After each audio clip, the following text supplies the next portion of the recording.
What is up, Homebrewed Christianity listeners? This is Tripp, and right here is my man, homeboy, media guru Media extraordinaire, Nathaniel. That is it. Big Nasty Nate. And this is the Homebrewed Christianity podcast. This is a bonus episode. A little tasty treat for you. A tasty treat. Why? Because Peter Rollins and I just got off Facebook Live, which you're about to hear, and in it, we start answering questions people sent in. We also clarify some rumors, some secrets, some gossips that have been running around. Some leaks, maybe. Some leaks. And here's the thing. We are indeed going to be doing a little tour this summer. Theology Beer Camp tour, which if you go to the website, theologybeercamp.com, you can find out more about. But we're going to be in Denver on the 18th and 19th of August, and then in Oklahoma City on the 25th and 26th. So, we're going to say plenty about that in what you're about to hear. But I'm just saying, you want to go to theologybeercamp.com and sign up. Put your email in so you get the email invite for the first 2 days. The tickets are on sale because they're going to be cheaper the rest of the time. And you want to get those cheaper tickets. And then you want to come because, honestly, Pete and I have been waiting to have it out with each other publicly. We're going to throw down. Going to have some fights. Pyro versus process is what he's like. That's pretty catchy. I like that. Yeah. The P on P. P-O-P. There it is. It's down with O-P. P is different. It's like P-O-P. Pop. Pop. But, yeah. So, So before we get into this, Nathan, what did you think? We're going to be doing this again next week, so people should clearly... Oh, yeah, you should send in questions, topics, things that you just want to hear them argue about. I mean, we got super personal today, which was, I think, pretty entertaining, and we got pretty nerdy, too, so I think that if people just want to tweet or email or comment or whatever, just let us know what other things you want to hear Pete and Tripp argue about. Yeah. Very entertaining. So, and also, we're going to be doing a whole host of things as we get ready for the summer. So on theologybeercamp.com, you can also click over to our Tumblr page, which will be all beer camp related. Because we have 40 camp counselors in our cities who will be posting info of different breweries that are going to be in his house, stuff about location. They'll be able to help anyone that's traveling in from out of town to know what's up, where to stay and all that kind of stuff. And you'll also keep getting little teaser tastes of what's going to happen content-wise, fun-wise, liquid-wise. Plus, when we're actually doing the tour, there will be many, many updates of Tripp and Pete in the car. And what else? We're gonna. We are going to see the total eclipse on August 21st. Oh, I'm going to make sure. August 21st. There's a total eclipse, and somewhere total solar eclipse. Solar eclipse somewhere between Denver and Oklahoma is the ideal place to be, and the road trip between the two. Nathan is. It's happening. It's happening. It's happening. So we will be there for a total eclipse. I'm sure when we know our location, we'll let you know. We'll let you know. I'm just gonna put the song "Total Eclipse of the Heart" on replay. That way. So if you want to see Tripp serenading Pete, you better sign up to the Tumblr. Turn around every now and then I get little. You know what about that song? Have you ever seen the youth camp version of it? No, I have not. Oh, they're where people have little poster boards of different sins, and they turn around and I'm gonna find it on YouTube and show it to you. We should do that in Beer Camp. Oh, clearly. So Pete's in charge of all the singing, all the liturgical dancing during Beer Camp. So here it is. This is the Facebook Live. Pete and I talking about Theology Beer Camp, answering your questions, going into topics, and then you get to hear about what it's like when Pete prays before dinner. So hope you enjoy it, and remember, you should really, really, really lay off crappy theology. It's bad for your health. And in the meantime, while you're putting that down, you can listen to podcasts and start to brew your own faith. So you don't want to outsource critical thinking to anyone else. You want to keep it in-house. All right? Boom. We are on. We are live. We are live. Wow. And we're right here. Like, not just live like other things, like your day-to-day, Pete. This is Facebook Live. And I think we should begin, especially for those that listen later, and it's just on audio. They should all know that behind you is one of the most amazing works of art. It is graffiti art, and there's a USC football player in it. Melrose Avenue sign, three pigeons. So I don't know how we want to begin this, but I feel like before you can have a real beginning, you have to acknowledge the aesthetic brilliance, Pete, of what's going on behind you. I did this especially for this Facebook. Obviously, the two football flares are symbolic of you and I, theologically fighting it through. I'm pushing your head to the ground. I put myself in color and you kind of in black and white, I'm afraid. It's kind of symptomatic of your thinking. And then we have the birds, which symbolize the Trinity. There's the Father in the center, the Holy Ghost and Christ.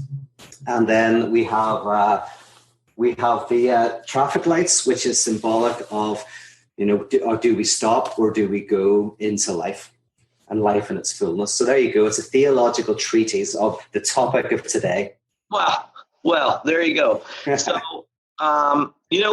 Pete and I are excited to get on here, excited to record together again and be live on Facebook. Because he says that, but he won't have me on his podcast anymore. I move out of the house. We were living in the same place, and I move out, and he doesn't take my calls. He doesn't answer my emails. Look, he won't even sit in the same room as me because of the incident.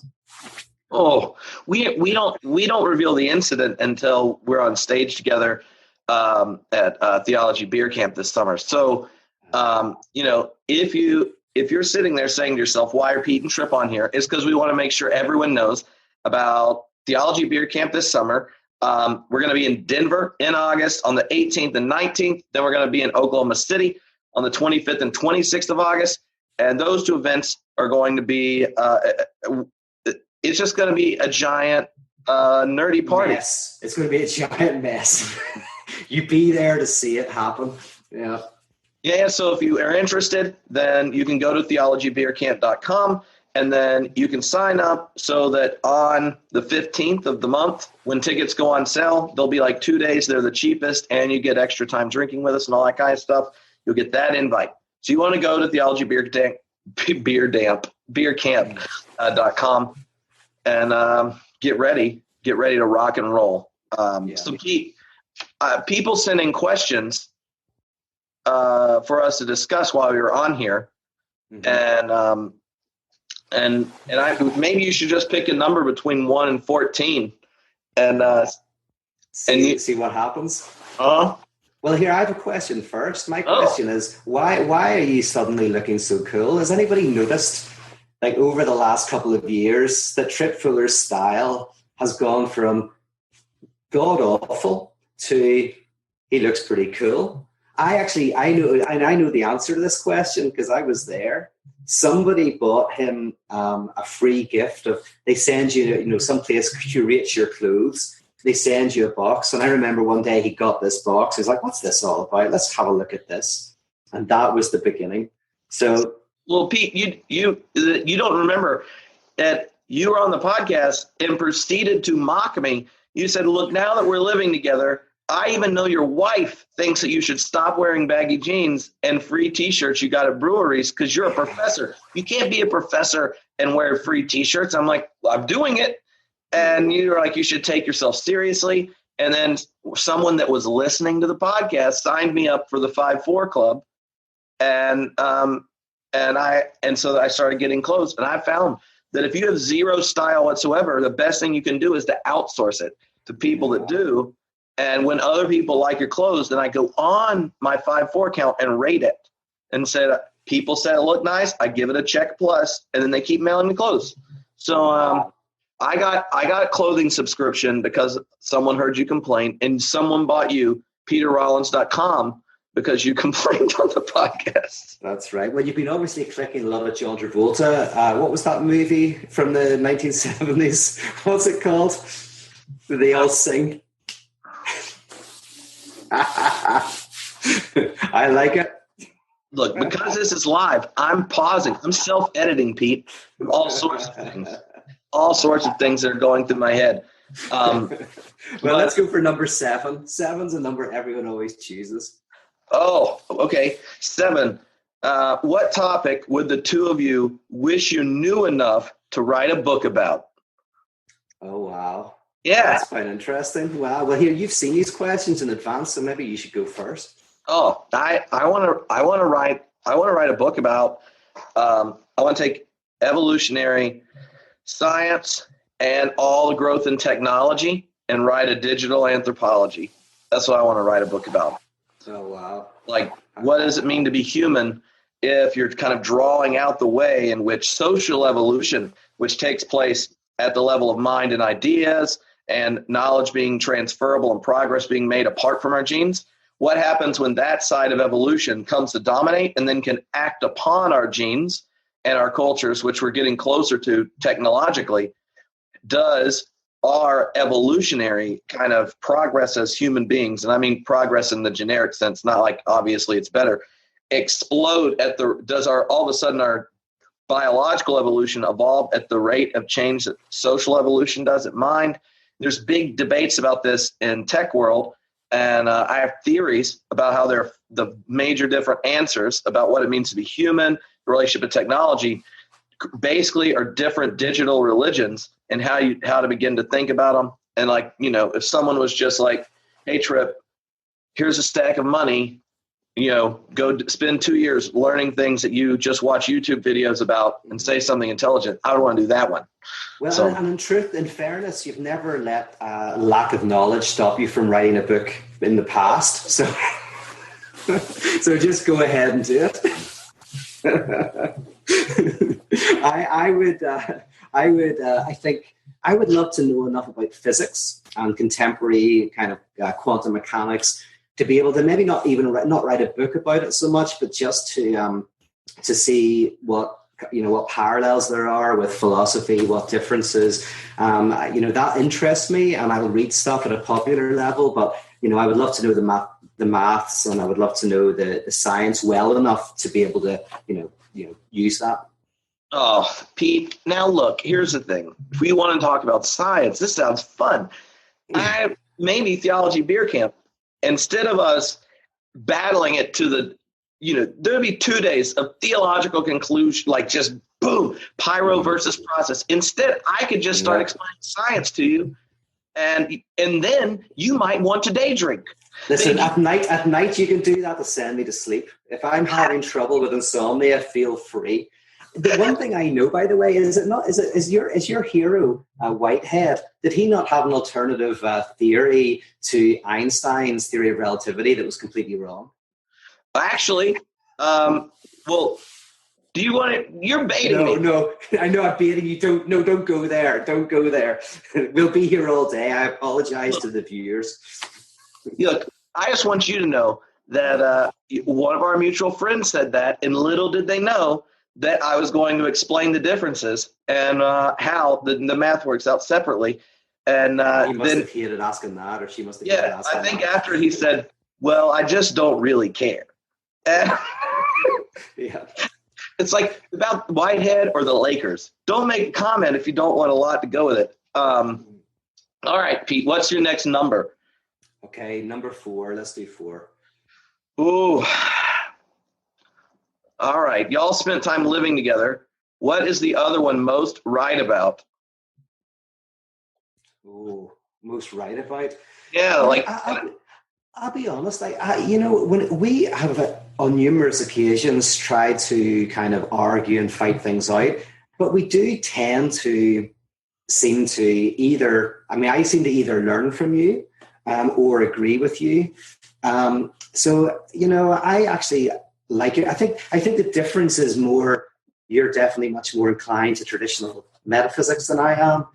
But, I find myself in broad agreement with so much of your thinking. Well, that's very nice, Pete. But when I've been thinking about what you're right about for a while, and You actually liked my last book. I know. Well, I just thought it was because it was the first book where you were really clear. Yeah, about, that's true. About what you don't believe. And the number of my friends that are like, you know what? I just think like Pete, he might not just be a doubting evangelical. And I'm like, no, he's not. And they just start. I think it's the accent. I think that's what it is. I'm from Little Rock, Arkansas. I just put this on. This is the only way that I get away with what I get away with. Well, here's the thing I think you're most right about, what you're right about that helps the most people is the insistence that our desire to cling to beliefs, especially ones that are unreflective, are actually impediments to the growth of ourselves and our life and our faith, that we cling to beliefs in order to externalize being honest about our experience and existence.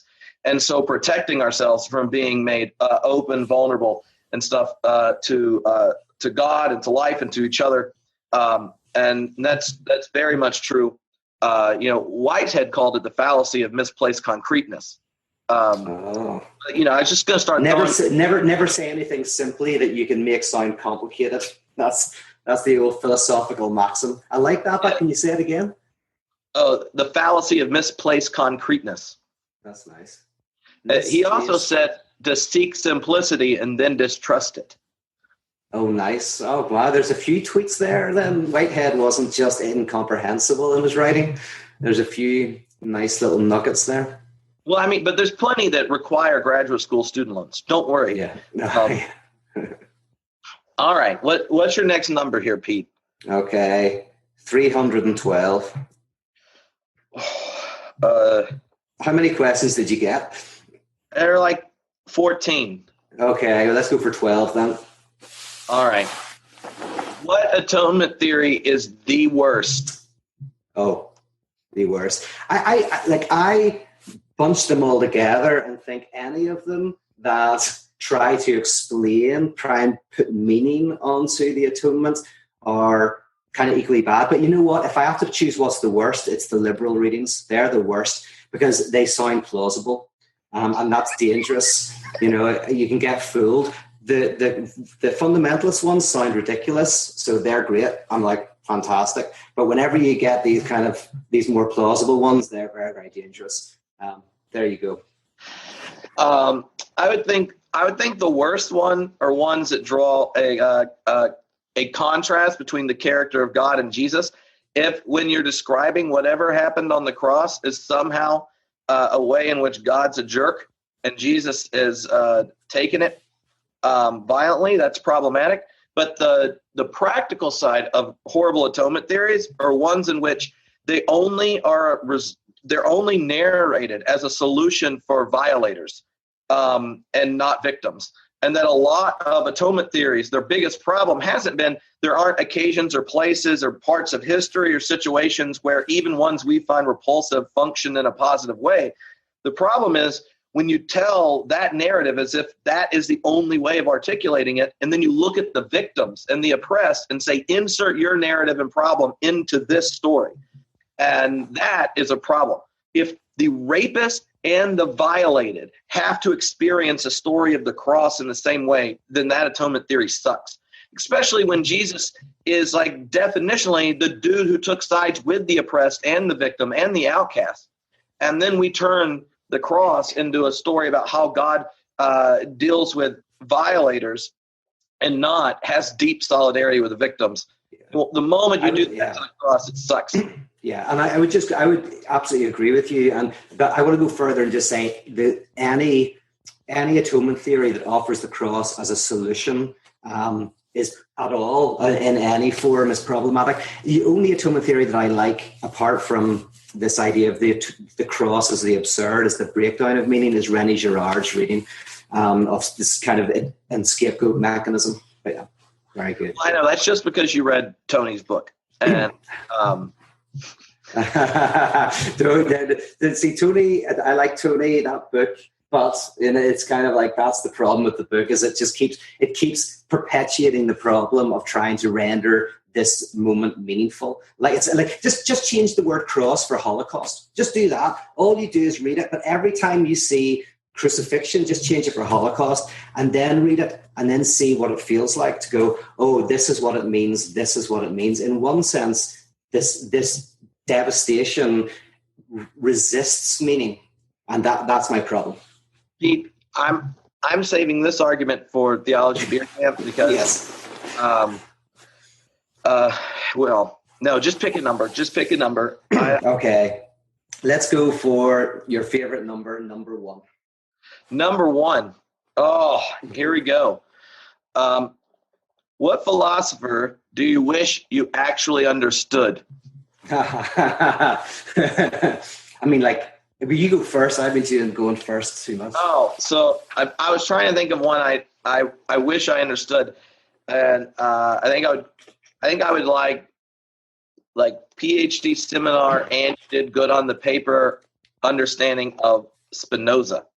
I think I want to go back. I mean, I've read Spinoza. I could pass undergrad awareness of Spinoza, but all I know is since reading Spinoza when I was much younger, I've read a lot of people use Spinoza in different ways, and now I want to go read and go like, oh, now I get what Spinoza's doing and why they had all these cool arguments about him. Yeah, very good. Well, I mean, the truth is, for me, I feel like Zizek says this, where he says, like, all the great philosophers kind of misinterpret the previous philosopher. Marx misinterprets Hegel. Zizek interprets Hegel. Well, but there is this interesting creative misinterpretation, and so in some respects, I feel like the philosophers that I use most, in a sense, I'm misreading them. I'm not getting them. I'm reading so much into them. So, in some ways, I would love to be a scholar, to be a scholar being if somebody gives their life to one thing, and I would love to be a scholar in Hegel. Rather than just somebody who's read some Hegel, read some secondary sources, who enjoys Hegel, to actually dedicate, 10 years of my life to really, really getting to grips with Hegel's dialectic and Hegel's kind of whole kind of like understanding of the unfolding of history and the absolute. I would love that. So, Hegel's someone, of course, just studying philosophy, you kind of know a bit, but I think I would love to kind of understand him the way a Hegelian scholar understands him. Ooh, a way a Hegelian scholar understands him. So, yeah, and who's a good Hegelian scholar? Merrill Westphal. I mean, I'm not saying it's right, but I'm reading one of his books at the moment on Hegel, and it's brilliant. It's so readable. It's so engaging, and I think he was the president of the Hegel Society in America at one stage. So the 4 people that are signing on now, they should know we're talking about this because in August, we're going on tour together, Theology Beer Camp tour. We're going to be in Denver on the 18th and 19th of August and in Oklahoma City on the 25th and 26th. And they should go to theologybeercamp.com so they can sign up to get the email on the 15th. For the first 2 days, the tickets are going to be cheaper than all the other times. And you want to make sure you get your ticket then. And then connect with all the people in the area and get ready because, Theology Beer Camp is going to be it's going to be zesty beyond measure because Pete and I, when we were discussing what we're going to do at Beer Camp, we're like, one, all the talks we give, we're never going to give before. It's going to be, it's not going to be like, oh, I know Daniel it's part of the Denver group. He's like, Tripp, you can't in the middle of it start talking about how the best way of figuring out if your understanding of God's reasonable is to find out, would you let that God babysit? He's like, you can't use the babysitter fallacy during Beer Camp because you've already said that before, and I know you'll probably want to say it, and I probably will want to say it, but I'm not going to. The other thing I'm less convinced with Tripp on this, by the way. I think sometimes you can return to certain themes, but I just have to do what I'm told, so I will do what I'm told. Oh, look, I don't listen to you that much anyway, so you can fool me. I just smile while you talk and think about why you're wrong. And so during the event, we're going to be structuring it in ways there's like fun games and live podcast stuff, interaction, wonderful local craft beer that's going to be super tasty and zesty, and then we'll have like super nerdy some gin. Yeah, well, but that's one of the questions that was sent in, was related. But also in the kind of straight up, more straightforward theology talk things, we're building it around our ongoing arguments with each other, and going to pitch it in tone where everyone present, we're attempting to lure you.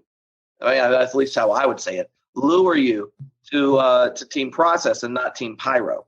And so one of the questions that came in was, what do each of you see as your biggest disagreements with the other? And maybe it's to help us decide all the different ways that I know you're wrong, which ones we should focus on during the event. Oh, yeah. Okay, well, you say this like as if you've got a list written down. I think you might have a list. Have you got a tattoo of all the things you disagree with about me? But I find it hard. Like, my main thing is I feel like I can't even disagree with you on the process stuff, because it's all this kind of metaphysics-y, science-y, kind of like process-y kind of stuff that I almost just brush off my shoulder. It's like I don't know how to disagree with it. It's just it makes me, I feel like a logical positivist. I want to like commit it to the flames, as Hume says, as sophistry. Well, at least sometimes just dodging is a rhetorical art form, and I think you can come up with disagreements. I will work at helping you find them. Yes. So one of the other questions that came up that's connected to this is, when living together, what did you learn about the other one's thinking you would have not learned except that you lived together? Wow. I mean, that makes it sound as if we were sitting around discussing theology, when most of the time we were just having drinks and smoking cigars. So, I feel like there's this image of what it was like living together, where most of the time, well, you would sit up very late at night with your books doing your research. But can you think of any good conversations we had about theology? Well, one of the things I would say I learned was that you're colorblind. Yes. And you may be saying to yourself, why does Pete always have dark colors? Yeah. And then all of a sudden one day there is a single bright green piece of clothing. And everyone in the home just assumed, well, it's a bright green piece of male clothing. Clearly it's Tripp's, but it's way too small. Where'd this come from? Oh, that's mine, says Pete in a British accent or Irish accent. No. British accent? What? It's just one hut over, Pete. Come on. That's why I realized that you were colorblind. And then I thought to myself, if he sees the world in such strict binaries, no wonder things that are actually interpretations of the world, metaphysical accounts, have color and vibrancy and life in it. Does it make him uncomfortable? Yeah. Back to our disagreements. Do you know something else about me? So I'm colorblind. What is my other weird thing? Your other weird thing? You think there's only one other weird thing? Do you know it's lobophobia? Do what? I've got lobophobia. Do you not know this? No, tell me more. I don't even know what that means. lobophobia, I think that's how you pronounce it. It's fear of cotton buds. Did you not know this? No, like Q-tips? Oh, yes. Oh, yeah. It's really awful. I know that the end of your bed hated me. That's the other thing I know. Oh, that's right. Pete, when he moves out, we find out you put the stinking bed frame together wrong, and at the end of his bed, it like goes like this, and there's like 14 inches of metal pipe just hanging off. And every time we would be arguing at night, I would walk into it It sounded like you were going to say every time we got into bed together, you stopped yourself. Every time we had an argument, like you're putting thoughts in people's heads. This is not safe for work. No, the only person that was getting near bed was Pebbles. I miss Pebbles so much. Yeah. Oh, yeah. No, I have a fear. Like the Q-tips are not so bad. I don't like them. Like I would never have them in the house. But it's the big cotton wool. The big bit. Oh, the bits that women sometimes use to take off makeup, and you pull it apart. That freaks me out, and it's a real thing. Sidonophobia. I believe you. See, I was going to think your other weird thing is so like when we would do stuff like this from our garage. Before it, like I'm like eating dinner and making noise and doing whatever until 5 minutes before. Pete gets in the zone very differently. Like he doesn't drink before and just center himself. He paces feverishly, writing on his notepad, which I've seen he doesn't even open. It's like he writes on it not to open while he's giving a talk. So he's like got his notes. He would be like, and then he paces back and forth, and he has to sit down, and then he's just like Seamus, and the pacing, getting so intense and worked up. I think that's where the fury comes from, and that is true. That's so different. Like Tripp he'd be like holding the kid, there'd be dogs run over him, he'd be eating food, he'd be doing all this thing, and then suddenly the camera turns on, he's like, bam, he's right there. Whereas I need to take an hour of like pacing and writing and silence every time I speak. So that was we had to work out how to navigate that. Oh, I mean, he can't even have a dog bark. Like, the dogs are barking. I'm distracted, which I do think like the other thing people don't know is that you are wonderfully cute and cuddly with kids. I don't like to get that. I like to have the rough kind of exterior image. I know, but I mean, even the other day when you came by, what's Pete do? He doesn't ask me when I'm going to be home. He shows up an hour early just to cuddle with kids and play with Pebbles and what was the other? Pebbles and Dino. Oh, yeah. Yep. So it's you learn those things. The other is even Pete will do really, really cheesy kid prayers before meals if Cora asks him to do it. Oh, maybe once. No, with Cora, I don't think Cora could speak when I lived there. I think hands. If she gets you to do it, hands. Thank you, God, for hands. This is terrible. Food. Thank you, God, for food. Then you hold everyone's hands. And because Pete became family, we changed it to framly. Mm-hmm. So I'm just saying, when Paul says be all things to all people, yeah. Wow, yeah. I'm silent. Don't know what to say. It was, that was fun. Oh yeah, I miss all of that. No. So here's one of the questions.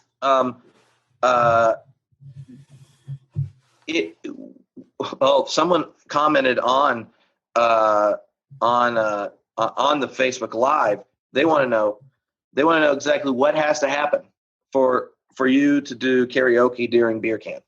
Like honestly, like that is not going to happen. I cannot imagine a situation in the world where I will be getting up and singing karaoke. I can safely say if you're a praying person, if you want to prove the existence of God to Pete, if you want the big other to make a comeback, yes, then be working. In one way they could work on this is that while Theology Beer Camp will have an assortment of live, just delicious local craft beer, underneath the podcast table on the stage, they could hide really good gin. And while you cannot say there's a strong correlation between the presence in gin and you doing karaoke, you can't say that if it's not there, there's not even a chance. Like not even like 1 in a million at the end of Dumb and Dumber type of chance. Okay, well, if the Holy Spirit of gin is in the room, maybe the Holy Spirit will move. But yeah, whenever the karaoke is going on, you'll find me in a corner with all the introverts. With all the introverts, we'll all hang out and chat together. So there's a place for us when they're playing their crazy, ridiculous games. I've introverts that are part of the planning team on both groups have already said, well, I know a lot of y'all are ex-youth ministers, that's going to be your favorite part, staying up late and doing karaoke. We're going to plan something for the introverts. And I was like, that's good. It really helped Pete out. Planning for introverts is great. You just have to have a room. That's the planning done. So we'll just find a room and have a drink, maybe have a cigar outside and just chat. Well, what I want to know about how your film project is going. Oh, yes. So I'm working on this You've movie. been working on it for a while. Yeah, I wrote this ages ago, and then I put it to bed, and then I brought it back out, and now I'm looking to kind of make it into a short. So I will be launching a Kickstarter in about a month. We've made all of the stuff, so we've got it ready to go.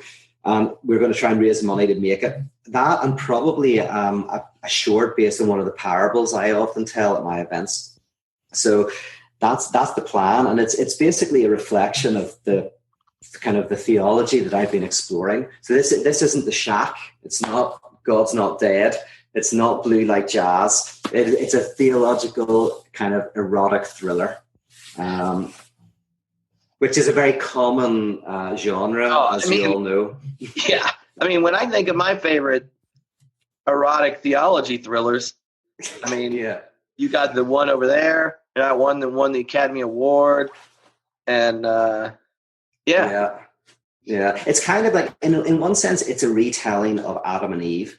I read Adam and Eve as a type of Oedipal story, a Jewish Oedipal story. You've got, the mother, the guy wants to sleep with his mum, doesn't know it's his mum, and the father's in the way, kills his father, sleeps with his mum, thinks it's going to be brilliant, it's a disaster. Adam and Eve's a bit like that. They want the apple, they think this is going to be wonderful, we'll be like God, which means whole and complete. And they break the prohibition. The father, they take the fruit and they think it's going to be wonderful. It's a disaster. So the movie's like that. You know this already, but just for people listening, two people have had a very brief but passionate affair that's been cut short when the woman's husband finds out, and he says, if you ever see my wife again, you're dead. But as fate would have it, they get to spend 1 hour together in this beautiful hotel. And in that hour, they have to decide whether they'll spend the night, actually. He'll sleep with her, but then die the next day, or whether he'll walk away and never see her again. And so it's the dilemma of the impossible desire. Mm-hmm. Well,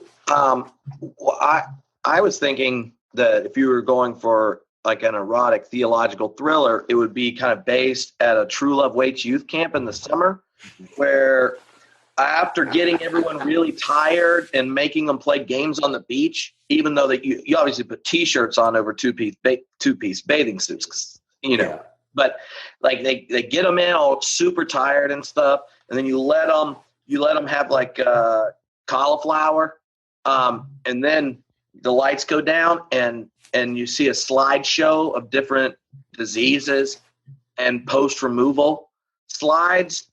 Yeah. And all of a sudden you realize that you were eating vegetables that look like things that were burnt off, and you hurl. And then I'm a fan of True Love Waits. See, the ring thing is not. I'm a fan of this. This is I think this is absolutely brilliant. The whole thing about you think that the role of the ring is to stop you from having sex with someone, but it's precisely created so that you will desire it. The role of the chaperone in the past was not to keep two people separate. It was to make sure that the people would start to fantasize about what they could do if only the chaperone wasn't there. This is actually what the term making love means, and this is why the movie's called Making Love. Making love used to have nothing to do with sex. It was a term described the making of love. So when you wear the purity ring, that creates an obstacle that gets you to start fantasizing about how great sex would be. And, and how wonderful. So you sort of overvalue it.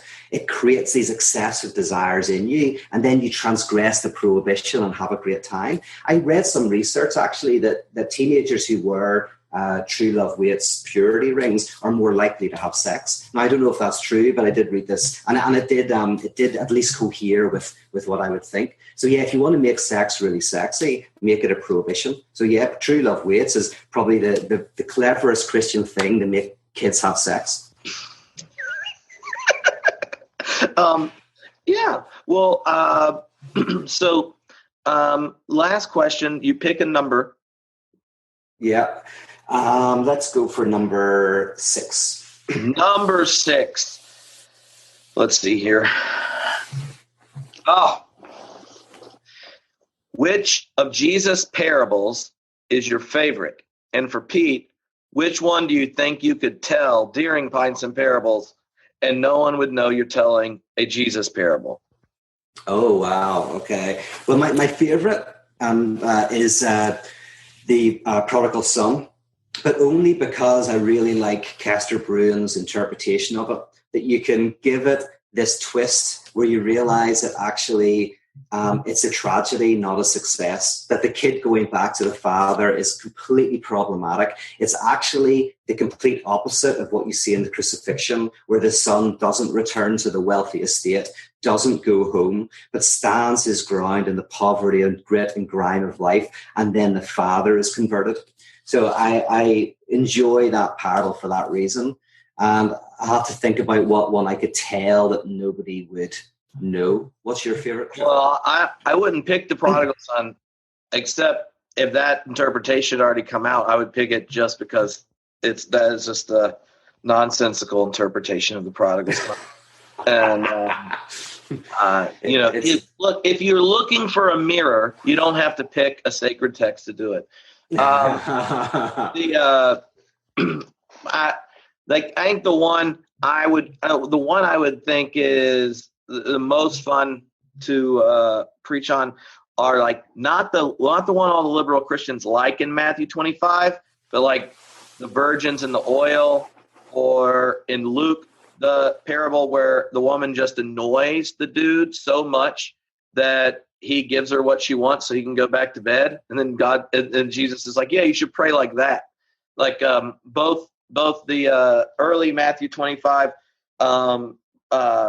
oil story and the annoy have female characters who are heroines in the story over against the logic of either the wealthy person they're annoying or the time scale of the males in the virgins and oil story.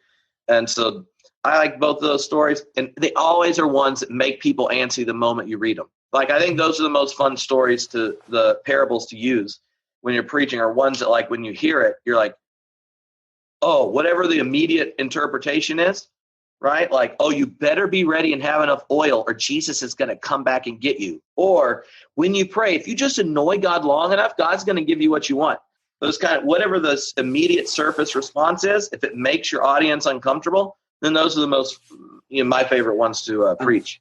And as well, throw in another of my favorites. I heard Rob Bell speak last week on this, and he did an amazing job on, the 3 parables that are put together, which is, what if you are forced to walk 1 mile, walk 2. If someone tries to take your cloak, give them your tunic as well. And if someone slaps you on the right cheek to the left, hit them, turn your other cheek. Because each of those initially sounds like, oh yeah, if someone's really oppressing you, then kind of let them do it. But the amazing thing being, of course, the Roman soldiers could force you to walk 1 mile, but if they got you to walk more than 1 mile, they would get in serious trouble. They would breach the code of Rome. Mm-hmm. So doing that was an act of resistance. Obviously, everyone knows you slap someone with the back of your hand, it's a sign of disrespect at the time. But if you slap someone with the palm of your hand, It's a sign of you're my equal. So turning the other cheek is a form of this resistance. And finally, nakedness was a shame in that culture, but not a shame on the one who was naked, a shame on the one who was making the person naked. So if someone sued you, which they were allowed to do for your cloak, if you gave them your tunic as well, in a public place, you were becoming naked and you were shaming the person who was doing it. So in each of them, I think there's this really interesting dialectic of political resistance that is fascinating. So maybe that would be my example of using parables, not that no one would know are from the Bible, but that actually would have real resonance for us in the contemporary world. Mm-hmm. Though I'm pretty sure the sayings in the Sermon on the Mount aren't technically a parable. But you know, but if people are interested in that, Walter Wink is the kind of New Testament scholar that develops that kind of third way resistance reading of those, and it's a super great book. Have you never read that before? Now it's just like a Christmas gift. Did you say Walter Wink or Walter Brueggemann? Walter Wink is the New Testament scholar that wrote the book on that interpretation of the Sermon on the Mount, and I'm pretty sure it's him. Someone in the chat may know. He wrote a book called like The Transformative Enactment of Scripture, or Biblical Study for Transformative Enactment. And whatever it is, sounds like it's like a Bible study teaching guide. And it's like how you teach nonviolent resistance by telling people it's a Bible study. And the exegesis in it is just wonderful. And the questions and then the role playing and stuff you do in it, you know, it runs like you could hand it to someone who just likes the Bible, and you're like, do you want to take Jesus seriously? And they're like, yeah, Pete, this is great. And then they start doing it, and by the time they get done, the book's like just mess you up. Now I wish I could remember the name of it, but it's definitely Walter. I think I know it because I remember they actually used that book in the charismatic church that I briefly went to when I was like a late teenager, which is kind of ironic. But I know the one you mean. Well, so we're going to do this again in 2 weeks, or next week, or I don't remember. Yeah, next week. Next Monday, same time, same place. So you'll get an email. If you're on the Homebrewed email list or on the Beer Camp email list and aren't watching live, you'll get an email that says, hey, here's Tripp and Pete talking. Now you can send us more questions and topics for next time. And those of you that we didn't get to yours, don't worry. They'll be on a list. And some of them are topics I know we're going to argue about during Theology Beer Camp. So doing it now would steal the thunder, because I would be prepared and Pete would be hearing it for the first time. And I already have to handicap myself anyway.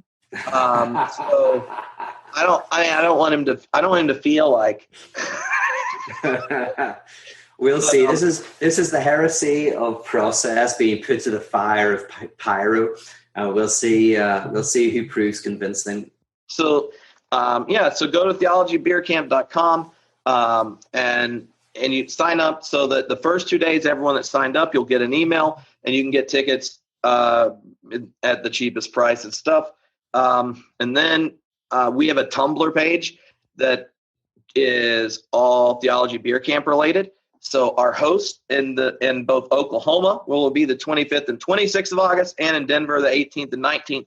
They're able to get on. So when different like breweries are going to be bringing beer, you'll be able to see pictures and stuff from that. You'll be getting updates about locations and things, and then me and Pete can be posting things on there and letting you know, so you can kind of like follow along the process. And then when we go out, when we're on tour, then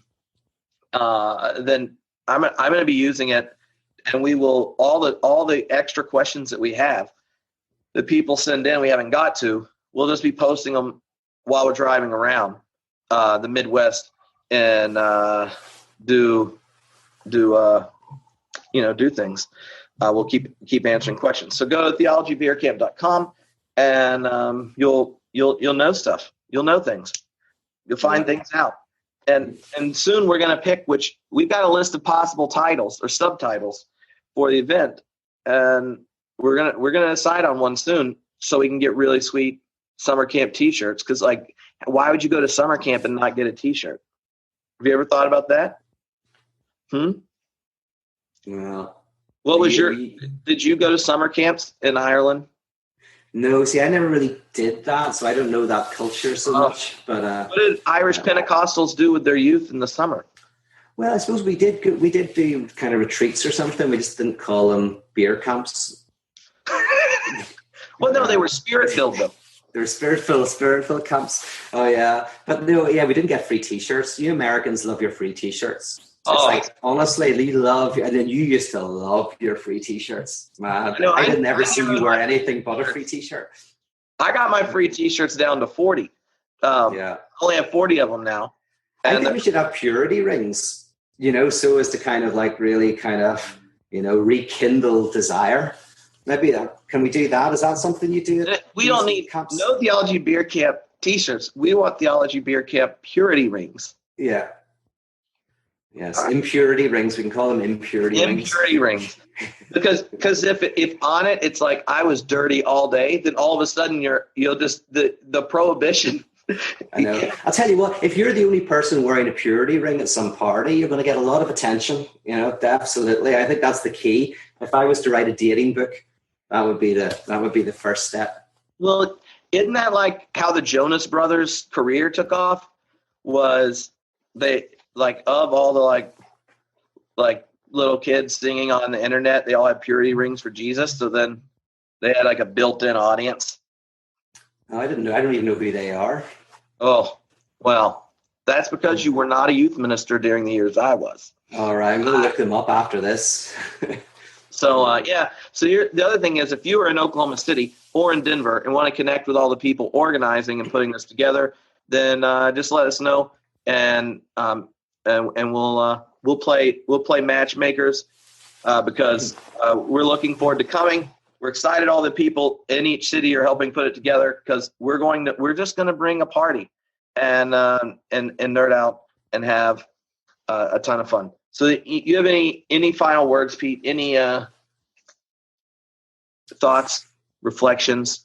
This is my Jerry Springer moment. No, just hopefully you can come along and be part of this. It's Denver, Oklahoma City. This is one of the things I'm most excited about this year, is getting on tour with Tripp, because I know it's always a blast. So hopefully you can join us. Yeah, and both cities are like Southwest Airlines cities. So in the summer, like the idea was you can come from anywhere in the country on Southwest Airlines to both of those cities, because Southwest has those like super cheap, like $49 each way summer fares. And there are groups of people helping host in both. There will be helping people that are coming in town find out best places to stay and all that kind of stuff. So, keeping travel costs down and things. So, yeah. And, until next week. Yeah. Take care. But we'll see you then. Bye.